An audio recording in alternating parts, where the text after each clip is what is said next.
अस्सलामु अलैकुम वरहमतुल्लाहि वबरकातुहू। प्यारे इस्लामी भाइयों और बहनों, उम्मीद करती हूँ आप सब खैर वाफियत से होंगे। अल्लाह आपको मुझे साथ रखे, आबाद रखे।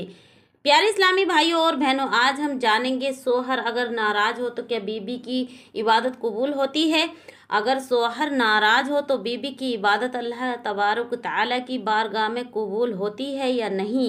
ये वो सवाल है जो बाज़ ख़वातीनों की तरफ से व्हाट्सएप पर और बार बार पूछा गया है। लिहाजा हम चाहते हैं कि आज की इस वीडियो में इस सवाल का जवाब दिया जाए और आपकी खिदमत में पेश किया जाए। तमाम बहन और भाइयों से दरख्वास्त रहेगी कि इस क्लिप को आखिर तक ज़रूर देखिएगा, लाजमी देखिएगा। इसके जवाब में दो सूरतें हैं, दोनों सूरतों को समझना बेहद ज़रूरी है, तभी ये मसला आपको अच्छी तरह से समझ आएगा। पहली सूरत तो ये कि अगर नाराज़गी की वजह बीबी है, जैसे कि जिन कामों में बीबी पर शौहर की इताअत फरमाबरदारी लाजिम थी और बीबी ने उन कामों में शौहर की इताअत फरमाबरदारी नहीं की, जैसे मिसाल के तौर पर शौहर ने अपनी बीवी को अपने पास या अपने बिस्तर पर बुलाया और बिला वजह शरई इंसान यानी बग़ैर कोई मसले के इंसान जाने से इनकार कर दिया, यानी उसने जाने से इनकार कर दिया।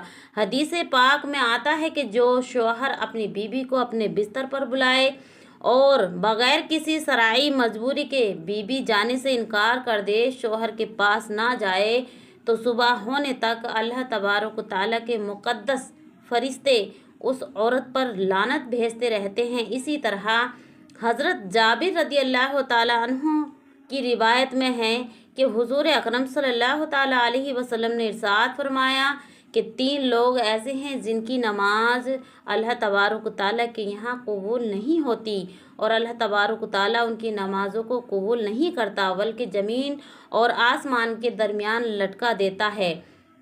उनमें से एक वो औरत के जिसका शौहर उससे नाराज़ हो, यहाँ तक कि वो राज़ी हो जाए। तो शौहर ने अगर बीबी को अपने पास बुलाया और इसने बिना शरई मजबूरी के जाने से इनकार कर दिया, या शौहर अपनी बीबी को पर्दे का हुक्म देता है और ये पर्दा नहीं करती, तो ऐसी सूरत में तो बीबी गुनहगार होगी और सख्त गुनहगार होगी, बल्कि वो मुताबिक हदीस मुबारक के उसकी कोई नमाज इबादत उस वक्त तक अल्लाह तबारक तआला की बारगाह में कबूल मकबूल नहीं होगी जब तक कि उसका शौहर उससे राज़ी ना हो जाए। अगरचे नमाज और तमाम इबादतें उसके तमाम शराइत के साथ और दुरुस्त तरीके से अदा की हों, तो वो यकीनन दुरुस्त अदा हो जाएंगी।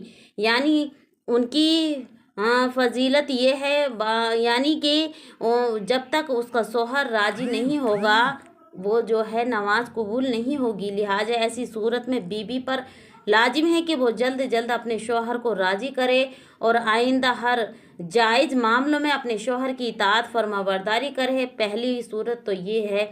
अब दूसरी सूरत ये है कि अगर शरई तौर पर बीबी का कोई कसूर नहीं बल्कि नाराज़गी शौहर की अपनी जानिब से है, जैसे आपने देखा होगा कि बाज़ शौहर ऐसे बद अखलाक होते हैं कि काम काज और अखलाक ऐसे होते हैं कि ज़रा सी बातों पे बदतमीज़ी करते हैं, कि वो बहुत छोटी छोटी बातों पर मामूली सी बातों पर अपनी बीवियों से नाराज़ हो जाते हैं और अक्सर नाराज़ रहते हैं। तो ऐसी सूरत में फिर बीबी पर कोई गुनाह नहीं होगा, उस पर कोई इल्ज़ाम नहीं है और उसकी नमाज कबूल होने की भी कोई वाइद नहीं, बल्कि शौहर पर लाजिम है कि वो अपने बिना वजह बग़ैर शरई के बिना वजह नुक्ताचीनी के और गुस्सा करना जो है अपनी बीबी से नाराज़गी ना रखे, बल्कि अपनी बीबी के साथ मोहब्बत के साथ ज़िंदगी गुजारें, उसकी दिलजोई का सामना पैदा करे, यानी उसकी दिलजोई के सामान पैदा करे। क्योंकि हमारे नबी सल्लल्लाहु ताला अलैहि वसल्लम ने इरशाद फरमाया, अपनी अज़वाज मोहतरात के साथ आप सल्लल्लाहु ताला अलैहि वसल्लम बहुत हुस्न अखलाक के साथ, बहुत मोहब्बत के साथ पेश आया करते थे और बहुत ही आपने रवैया जो है अच्छा नरमी वाला रखा था और लिहाजा खुलासा कलाम ये है कि अगर कोई शरई तौर पर बीवी कसूरबार है तो वह यकीनन गुनहगार होगी और उसकी कोई नमाज भी और कोई इबादत भी उसकी कबूल नहीं हो सकती उस वक्त तक जब तक कि उसका शौहर उससे राज़ी ना हो जाए। और अगर कोई शरई तौर पर बीवी कसूरबार नहीं है, यानी शरई तौर पर बीवी कसूरवार नहीं है और नाराज़गी शौहर की अपनी जानिब से है तो फिर बीवी पर कोई इल्ज़ाम नहीं और बीवी पर कोई गुनाह नहीं है। उसकी जो नमाज है वो कबूल होगी और उसमें कोई भी कराहत नहीं है। हमें उम्मीद है कि ये मसला आपको अच्छी तरह से समझ आ गया होगा। मज़ीद अगर कोई सवाल आप पूछना चाहते हैं तो कमेंट बॉक्स में हमें ज़रूर लिखिएगा। इंशाल्लाह तबारक ताला वीडियो के ज़रिए आपके सवाल का जवाब दिया जाएगा। और प्यारे इस्लामी भाइयों, चैनल को अभी तक सब्सक्राइब नहीं किया है तो फ़ौरन सब्सक्राइब कर लीजिएगा। प्यारे इस्लामी भाइयों, ये बहुत अहम मसला था कि हर मर्द औरत जानना चाहता है, तो मैंने सोचा और समझा कि आपकी खिदमत में ये मसला रखा जाए। प्यारे इस्लामी भाइयों, वीडियो पसंद आई हो तो ज़्यादा से ज़्यादा शेयर करें, लाइक करें, कमेंट करें। अल्लाह हाफिज़, सब खैर। अस्सलामु अलैकुम व रहमतुल्लाहि व बरकातुहू।